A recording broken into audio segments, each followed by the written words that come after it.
All right, let's just dive right in. So, if you're a kid in the 90s, you know Digimon. And if you know Digimon, you absolutely know the giant cactus with boxing gloves. It's just peak cartoon nonsense, right? Or is it? Today, we're going to put on our lab coats, pull on our hiking boots, and see if there's some honest-to-goodness, hardcore botany hiding inside this amazing monster. Just imagine this for a second. You're wandering through a desert, the sun is just beating down on you, and then you see it. A 10-foot-tall cactus with a face carved into it like a jack-o'-lantern, and these massive red boxing gloves. And it is stomping right towards you, ready to fight. Yeah, that's no mirage. That's Togemon. So, what on earth do you do? Well, believe it or not, underneath all that cartoon charm, there is a creature that is built on some surprisingly solid biological principles. Okay, yeah, maybe not the walking and talking part, but its actual design, its weapons, the way it survives, oh yeah, that's where things get really, really interesting. Okay, so let's put on our anatomist hat for a minute. Before we get to the whole punching part, we just have to admire the structure of this thing. From a botanical point of view, Togemon is kind of a masterpiece. And to get why, we've got to classify it. And you know what's wild? Togemon fits perfectly into the real-world plant family Cactaceae. I mean, these are your classic cacti, right? They've got these thick, succulent stems, that's the big green body, that are basically giant water storage tanks. And what about leaves? Well, over millions of years, they've evolved into sharp spines to protect themselves and stop water from escaping. Sound familiar? And here it is. This is the big aha moment. Togemon isn't just any old cactus. Its design looks like it was lifted almost directly from a real species, Echinocactus texensis, which has the awesome name, the horse crippler cactus. I mean, just look at them side by side. The round body, the way the spines are arranged, even the stuff on its head. It's uncanny. Let's actually break this down. Those giant red boxing gloves, on the real cactus, those are its bright red fleshy fruits. That spiky little orange tuft of hair on Togemon's head, it is a dead ringer for the dried up flower petals that are left on top of the cactus after it's done blooming.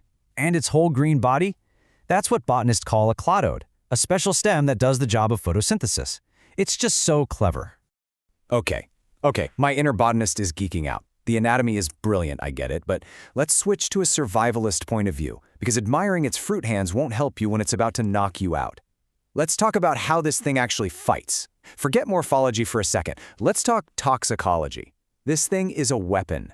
And this right here, this is its signature move. In Japanese, it's called chiku chiku bang bang, which is just fantastic. We know it better as needle spray. It just spins around and shoots its spines out in every direction like a storm of tiny daggers.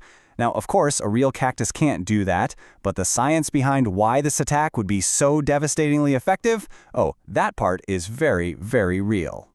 See, the key thing to realize is that these needles probably aren't just sharp.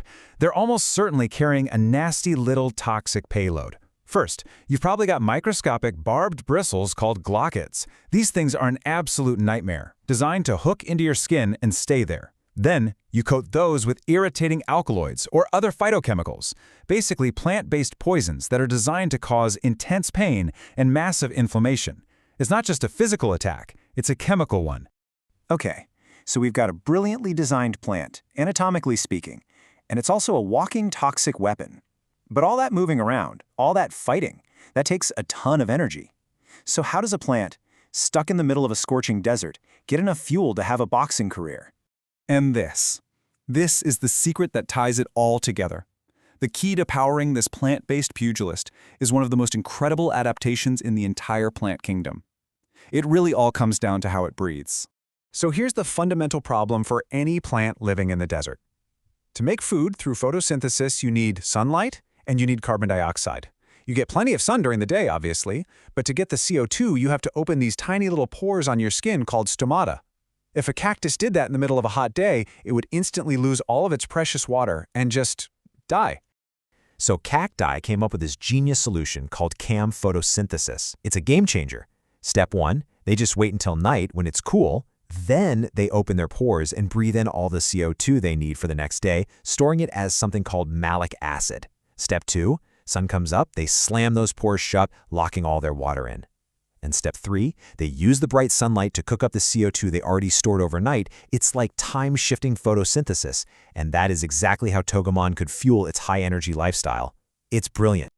So when you put it all together, the very specific anatomy, the weaponized toxins, and this incredibly clever energy system, you can't help but be impressed.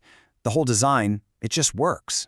And honestly, this quote really says it all perfectly. Togemon is way more than just a goofy monster from our childhoods. It's a masterclass in speculative biology, taking real science and exaggerating it in the most creative way possible. So what's the big takeaway here? It's that the real world, the natural world, is packed with biological engineering and brutal survival tactics that are way, way weirder than anything we could come up with for a cartoon. So the next time you see a simple cactus just sitting there, take a closer look. There's a champion fighter engineered in there, just waiting.